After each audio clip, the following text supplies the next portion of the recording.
সে তোমাকে পাওয়ার জন্য আফসোস করবে। আজকে যে তোমাকে পাত্তা দিচ্ছে না, আজকে যে মানুষটা তোমাকে ইগনোর করছে, কাল সে মানুষটা তোমার জন্য পাগল হয়ে যাবে। যে মানুষটা তোমাকে ছেড়ে গেছে সে মানুষটা তোমার জন্য আফসোস করবে। নিজেকে এমনভাবে স্মার্ট এবং যোগ্য করে গড়ে তোলো যে সে আফসোস করতে বাধ্য হয়। আফটার ব্রেকআপ অনেকে একেবারে ডাস্টবিনে পড়ে যায়, আবার অনেকে 360 ডিগ্রি অ্যাঙ্গেলে ঘুরে দাঁড়ায়। যে বয়ফ্রেন্ডকে সে ছেড়ে দিয়েছে আজ তার জন্য আফসোস করছে। নিজের মধ্যে এমন পরিবর্তন আনুন যাতে সেই পুরনো প্রেমিক বা প্রেমিকা আফসোস করে যে কেন আমি তাকে হারিয়ে ফেললাম। যখন আমার সাথে রিলেশনে ছিল তখন তো এতটা স্মার্ট সে ছিল না, আসলে সে অবহেলিত মানুষটা ঘুরে দাঁড়াতে শিখে গেছে। মানুষটা যে সময়টা তোমার পেছনে নষ্ট করছিল এখন সে সেই সময়টা নিজের জন্য খরচ করছে এবং নিজেকে অনেক ইমপ্রুভ করেছে। তুমিও চাইলে ঘুরে দাঁড়াতে পারবে কিছু জিনিস মেনে চললে। 1. নিজেকে গুরুত্ব দাও। তুমি যদি নিজেকে গুরুত্ব দাও তাহলে সবাই তোমাকে গুরুত্ব দেবে। 2. কনফিডেন্ট দেখানোর চেয়ে ভিতর থেকে নিজেকে কনফিডেন্ট করতে হবে। সব সময় পজিটিভ ভাবো, মাথা থেকে নেগেটিভটা বাদ দিতে হবে।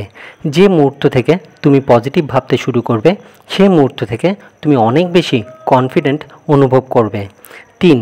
আমাদের সবার উচিত সুন্দর করে ধীরে ধীরে কথা বলা এবং সবসময় রিল্যাক্স মুডে থাকা। কমিউনিকেশন স্কিল ভালো করতে হবে। বাড়িতে নিজে নিজে প্র্যাকটিস করতে হবে। আপনি যা বলছেন সেটা শুনতে কেমন লাগছে সেটা খেয়াল রাখতে হবে। অল্প কথা বললেও সুন্দর করে গুছিয়ে কথা বলুন।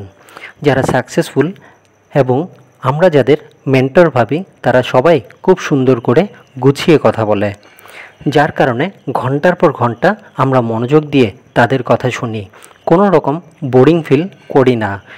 এবার আমরা তো প্রত্যেকেই কোনো না কোনো ডিস্ট্রিক্টের হয়ে থাকি, তাই আমাদের মধ্যে কিছুটা আঞ্চলিক টান চলে আসে।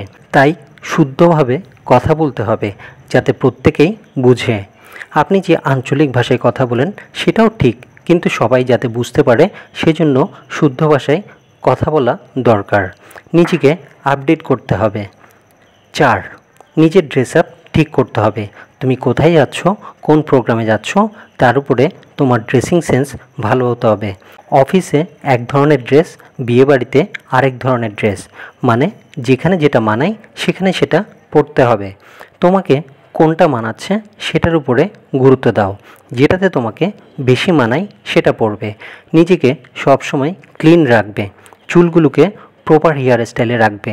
তুমি যখন নিজেকে সুন্দর করে রিপ্রেজেন্ট করবে তুমি দেখবে তোমার কনফিডেন্স লেভেলও অটোমেটিক বাড়তে থাকবে এবং যে মানুষটা তোমাকে নোটিস করতো না সেই মানুষটাও তোমাকে নোটিস করবে।